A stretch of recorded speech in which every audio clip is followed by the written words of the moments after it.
el Centro Apostólico Altar de Jehová de Eclesía presenta lo mejor del trigo. Conduce Lourdes Bravo de Villar.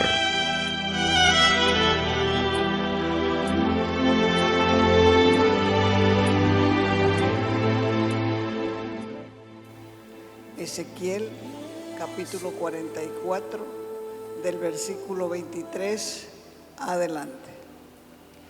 Dice así: enseñarán a mi pueblo. ¿Cuál es ese pueblo? Levante su mano. Enseñarán a mi pueblo. ¿Cuál es ese pueblo? Nosotros. A discernir, a comprender, a entender entre lo sagrado, lo consagrado, lo puro y lo profano. Entre lo sagrado y lo profano. Lo profano es lo carnal, lo corrompido. Y harán, dice, que ellos sepan distinguir, diferenciar entre lo que es inmundo, entre lo que es sucio, repugnante y lo limpio, lo transparente, lo cristalino. Verso 26. Sus sacerdotes han violado, han quebrantado, han transgredido mi ley y han profanado. Quiere decir, han deshonrado, desacreditado mis cosas sagradas. Entre lo sagrado, entre lo consagrado, entre lo puro y lo profano, lo carnal y lo corrompido, no han hecho diferencia. No hay contraste. Y entre lo inmundo, lo sucio, lo repugnante y lo limpio y transparente y cristalino, no le han enseñado al pueblo a distinguir, han escondido sus ojos de mis días de reposo y he sido profanado, he sido deshonrado, desacreditado entre ellos. Cuando nosotros como cristianos nos portamos mal, la gente habla mal para el Evangelio de Jesucristo. El Señor está buscando personas que tengan un corazón íntegro. Íntegro quiere decir completo para Él, porque la integridad es el cimiento sobre el cual se edifica el carácter y una vida semejante a la de Cristo. Si en ese cimiento hay fisuras, entonces no va a soportar el peso de otros atributos propios de Cristo que deben edificarse sobre una persona. ¿Cómo podemos, por ejemplo, cómo podemos ser humildes si carecemos de la integridad para reconocer nuestras propias debilidades? ¿Cómo podemos cultivar la justicia hacia los demás si no somos totalmente honrados en nuestros tratos con ellos? ¿Y cómo podemos arrepentirnos y ser limpios si solo hablamos verdades a medias? La integridad está a la raíz de toda virtud. Es por eso que Dios quiere levantar siervos, no patrones, siervos. Y eso es lo que la gente no entiende. El siervo no tiene hora. El siervo tiene que hacer su trabajo. El siervo es responsable de lo que hace para su patrón. Él quiere siervos, quiere obreros, quiere líderes que le enseñen al pueblo la gran diferencia que hay entre lo santo y lo profano. Entre lo santo, lo consagrado y lo puro, y lo profano, lo carnal y corrompido.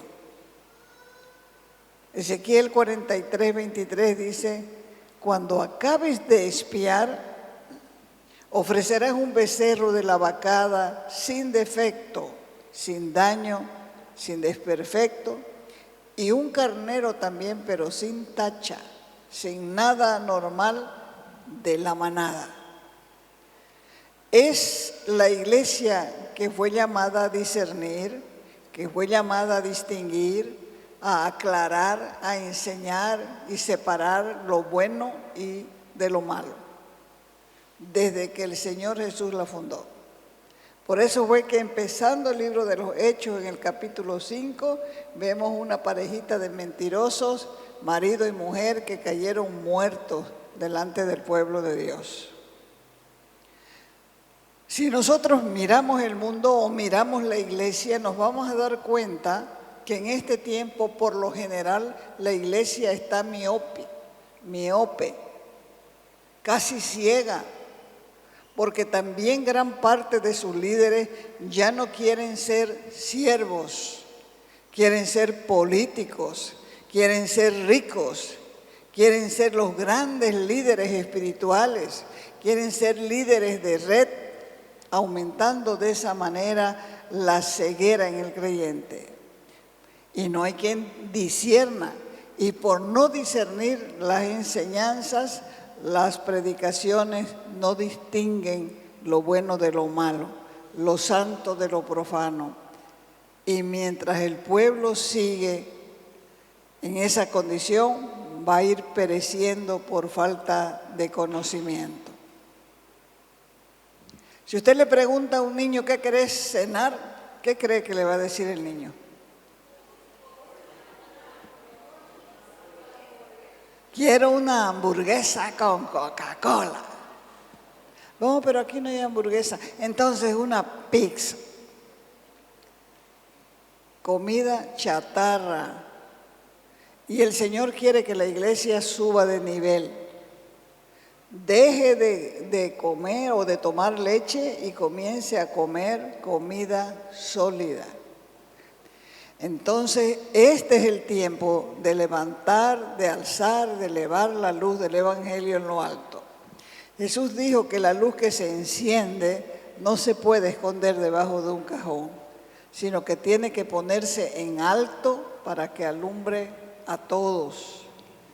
Por eso hay que levantar, hay que elevar la luz del Evangelio a lo más alto, para que el mismo pueblo pueda ver hasta dónde ha descendido, recibiendo doctrinas demoníacas, entretenidos como cabras en congregaciones sociales, centros en las iglesias que se han convertido en centros de entretenimiento, y no en la iglesia por la cual Cristo entregó su vida para fundar la iglesia, donde las puertas del infierno no pueden prevalecer contra ella. Charles Spurgeon, el predicador del siglo pasado, él fue el que dijo: llegará el tiempo en que se acabarán los buenos pastores y solo se encontrarán en las iglesias payasos entreteniendo cabras. Y es que la iglesia no es un edificio donde se reúnen personas. La iglesia tampoco no es un club de amigos, no es una organización, es un organismo que produce vida. Y la palabra iglesia viene del griego eclesía, que significa literalmente llamados de afuera. Todos los que están afuera son llamados a entrar a la iglesia.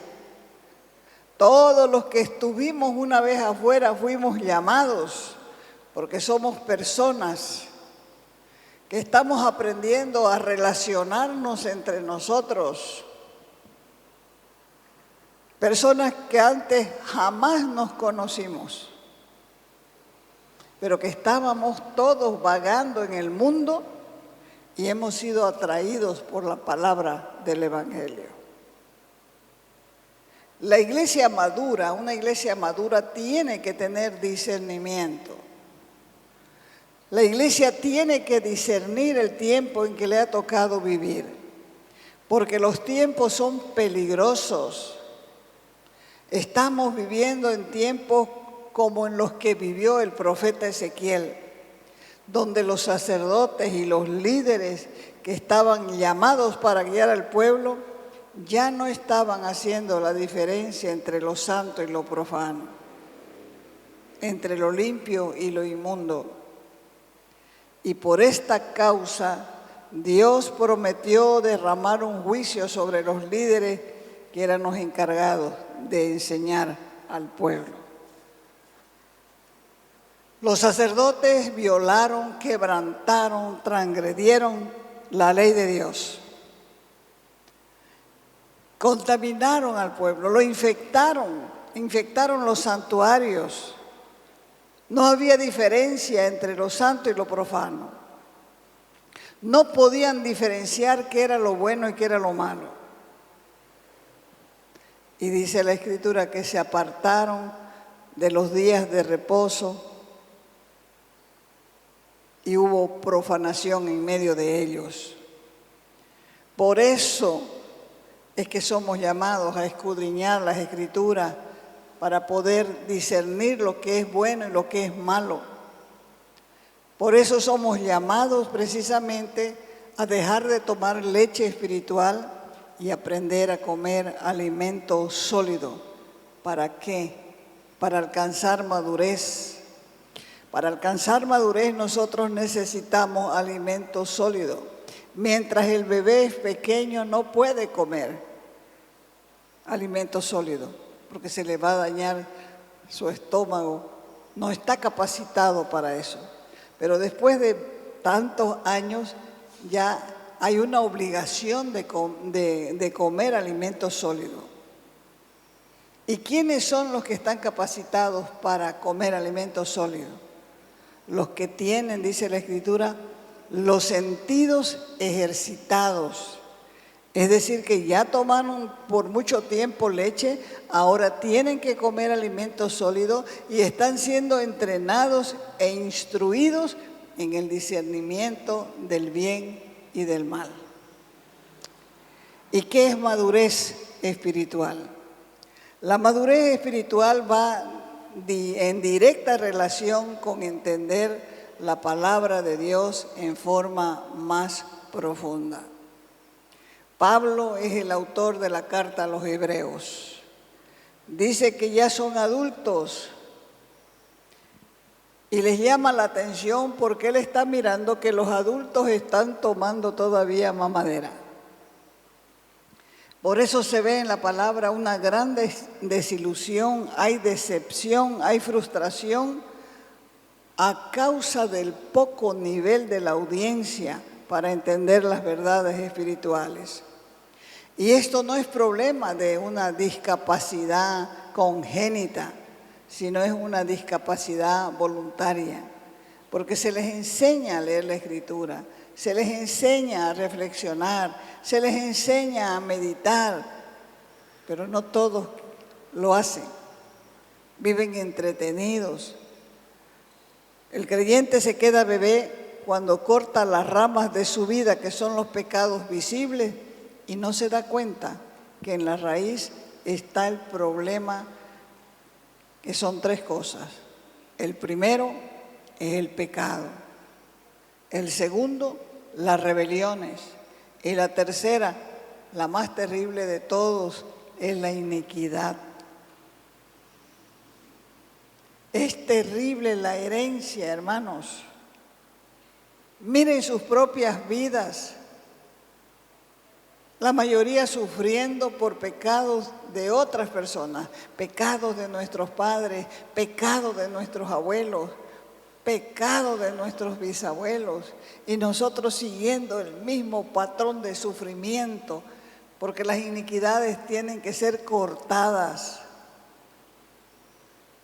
Cuando uno confiesa sus pecados, uno sabe cuáles son sus pecados y los puede confesar. Pero generalmente no sabe cuáles son sus iniquidades y entonces uno se vuelve un religioso y un religioso peligroso que vive escondiendo lo que tiene adentro y eso no lo deja avanzar. Recuerde que si usted lee Ezequiel va a ver esas ruedas que tienen cantidad de ojos. Eso es para enseñarnos a nosotros que no podemos esconder absolutamente nada de nuestros pecados, porque Dios lo conoce todo, lo ve todo y está esperando que nosotros confesemos precisamente para perdonarnos y ayudarnos a avanzar. Fue el profeta Oseas que dijo: mi pueblo, de parte de Dios, mi pueblo o el pueblo perece por falta de conocimiento. ¿Y qué es la falta de conocimiento? La falta de conocimiento es ignorancia. ¿En qué? En las cosas de Dios. La ignorancia y la irresponsabilidad son hermanas. No se puede vivir posponiendo la libertad que Cristo nos ofrece. La libertad que Cristo nos ofrece no es libertinaje. Cuando la gente está detenida en el desarrollo o en su desarrollo espiritual, es por falta de conocimiento de la Escritura. Porque la madurez depende de ¿qué? Ya les dije. De lo que entendemos de la palabra. Por eso Dios está llamando de nuevo a no desechar el discernimiento para que no caigamos en la apostasía y en las falsas doctrinas que dañan la vida espiritual y aún dañan nuestra relación con Dios. Él quiere que cada uno de nosotros seamos como los cristianos de Berea. ¿Cómo eran los cristianos de Berea? Cuando Pablo les predicó a los cristianos de Berea, ellos comenzaron a anotar. Pero anotaban no para dejarlo en el cuaderno ahí, anotaban para comprobar si lo que predicaba Pablo era la verdad. Vayan al libro de Hechos, capítulo 17, verso 10. Dice ahí: inmediatamente los hermanos enviaron de noche a Pablo y a Silas. ¿Hasta dónde? Hasta Berea. Y ellos, cuando llegaron, entraron en la sinagoga de los judíos, y estos, los de Berea, eran más nobles que los que estaban en Tesalónica, pues recibieron la palabra que Pablo predicaba, la recibieron, dice, con toda solicitud, pero quedaron escudriñando cada día las Escrituras para ver si estas cosas era así como Pablo les predicaba. Fíjense que eso es lo que quiere de nosotros el Señor, que comprobemos si no nos están poniendo o vendiendo en la predicación gato por liebre. Si lo que nos están enseñando es la verdad, no puede uno sentarse y decir, ay, qué bien, y quedarse con eso. Uno tiene que leer, tiene que comprobar qué es lo que le enseñan. Porque el Señor quiere que seamos como los de Berea, y los de Berea no se dejaban engañar, no se dejaban embaucar. Y aunque el apóstol Pablo era conocido como un predicador, como buen predicador, igual ellos comenzaron a estudiar las Escrituras para comprobar si lo que él enseñaba era correcto. Y a estos que hacían este tipo de trabajo, la Escritura los llama nobles, que quiere decir ilustres, distinguidos. Por eso es que cada creyente tiene que anotar y tiene que comprobar lo que se le está enseñando y si no se está torciendo la enseñanza. Hoy en día la mayoría recibe todo lo que le dan detrás de un púlpito. Y a los que quieren comprobar lo que se les enseña si es verdad, se los toma a los preguntones como criticones, como murmuradores, y simplemente porque no saben discernir entre lo bueno y lo malo, entre lo santo y lo profano. Ni siquiera recuerda que el Señor es el que nos manda a probar los espíritus, si son de Dios, porque muchos falsos profetas han salido por el mundo. El don de discernimiento de espíritu es un don para distinguir los espíritus. Es uno de los dones del Espíritu Santo están nombrados en 1 de Corintios capítulo 12, del verso 4 al 11. Cada creyente tiene una activación espiritual para un servicio específico. Nadie puede escoger su don, porque el Espíritu Santo reparte como Él quiere, como Él quiere. Y ahí dice reparte de acuerdo a las necesidades del cuerpo. Pero cada creyente, cada persona que nació de nuevo, tiene cierta medida de discernimiento de espíritus que va a ir aumentando a medida que el creyente madure. Y entonces de esa manera va a poder distinguir entre el bien y el mal, entre lo bueno y lo malo.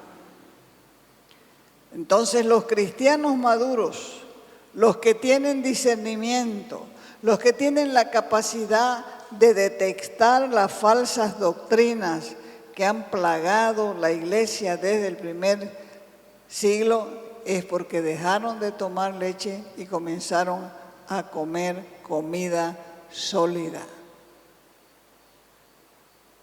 Los que disciernen espiritualmente están tan familiarizados con la palabra de Dios que ellos reconocen al instante lo que es contrario a la palabra. Ellos no reciben mensajes especiales de Dios, simplemente usan la Escritura para probar los espíritus, para ver cuáles están alineados con Dios y cuáles están en oposición al Señor. Por eso Dios otorgó a los suyos el don de discernimiento de espíritu, para que seamos más efectivos, para poder diferenciar lo bueno de lo malo. En la Escritura, la iglesia de Éfeso también fue alabada porque habían probado lo que decían algunos que vinieron a la iglesia de Éfeso y decían: nosotros somos apóstoles. Y dice la Escritura, y los habían hallado mentirosos. La iglesia de Pérgamo también fue reprendida porque toleraba a los que tenían la doctrina de Balaam, la doctrina de los nicolaitas, como dice Apocalipsis, que Dios mismo aborrecía. La iglesia de Tiatira también es reprendida por el Señor por tolerar las enseñanzas de una falsa profetisa llamada Jezabel. ¿Qué es tolerancia? En otras palabras, la tolerancia es un grave pecado cuando lo que se tolera es el error y las falsas enseñanzas. No es correcto tolerar falsos maestros. Por eso es que deben ser probados con la palabra y cuando están en el error tienen que ser reprendidos. Por supuesto que los que quieren obedecer la palabra de Dios van a evitar por todos los medios este tipo de enseñanza. Un llamado a la madurez es bíblico. Cuando la gente no quiere aprender, busca excusas que usa como muletilla. No me juzguen. Usted mismo cuando le dice estás haciendo mal, no me juzgues. Vos no conocés, Dios lo sabe, pero Dios pone autoridad en la iglesia. Dios pone autoridad en la casa. Dios pone autoridad en los colegios. Dios pone autoridad en las ciudades. Dios pone autoridad en las universidades. Pone autoridad también en la iglesia. No es que te estén juzgando, es que te están enseñando que lo que quieres tomar para predicar no es correcto. Porque si se deja predicar esas cosas, muchos pueden ser contaminados. Cuando la gente no quiere aprender, busca excusas.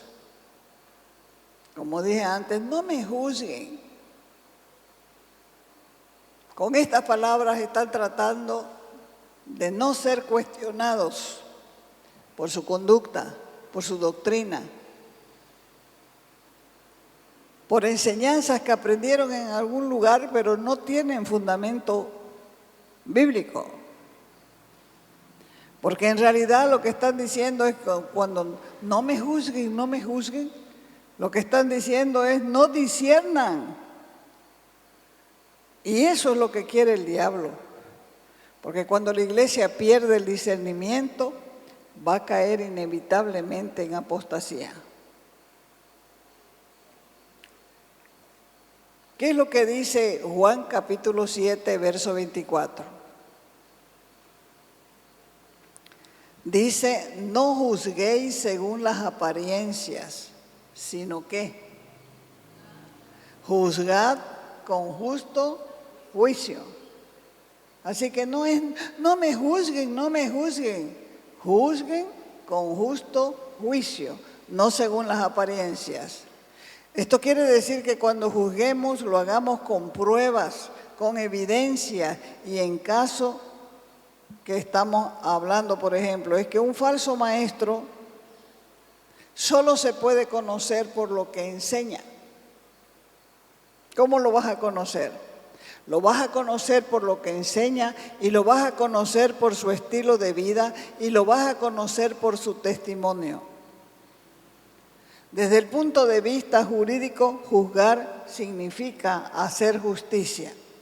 Y para juzgar hay que recolectar información, hay que recolectar pruebas, hay que recolectar datos para poder emitir un veredicto veraz de acuerdo a una ley previamente establecida.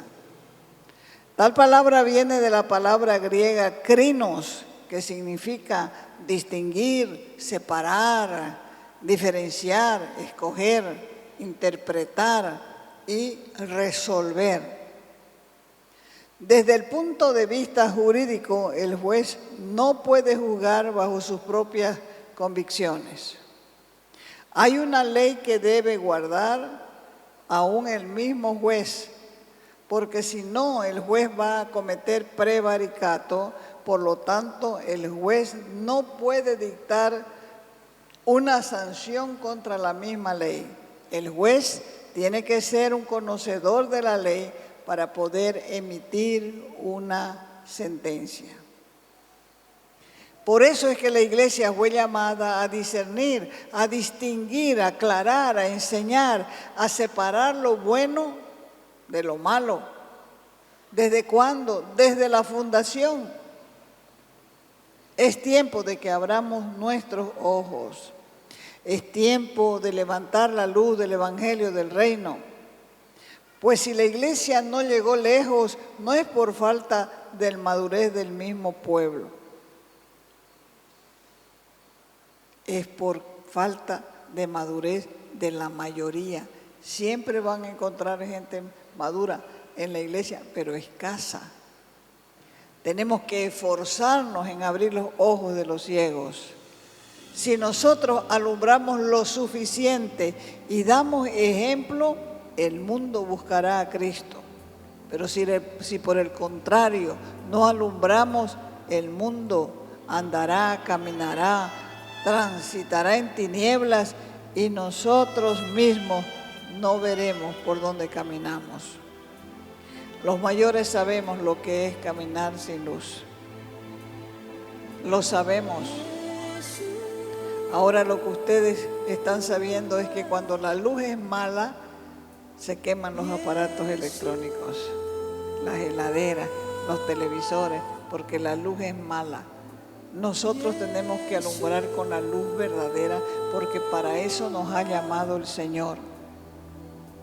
El mundo está atravesando por momentos difíciles, y esta situación cada vez empeora, decae, se agrava.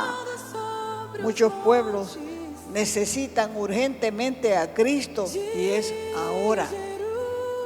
Y si no alumbras vos, ¿quién va a alumbrar? ¿Quién va a alumbrar? porque esta es nuestra generación que Dios quiere que impactemos con el mensaje y nuestra vida cambiada. Te invitamos a nuestras reuniones los días viernes y sábado a las 6 de la tarde. Los domingos a las 10 de la mañana y a las 6 de la tarde. Calle Nicolás Suárez, esquina Félix Pinto.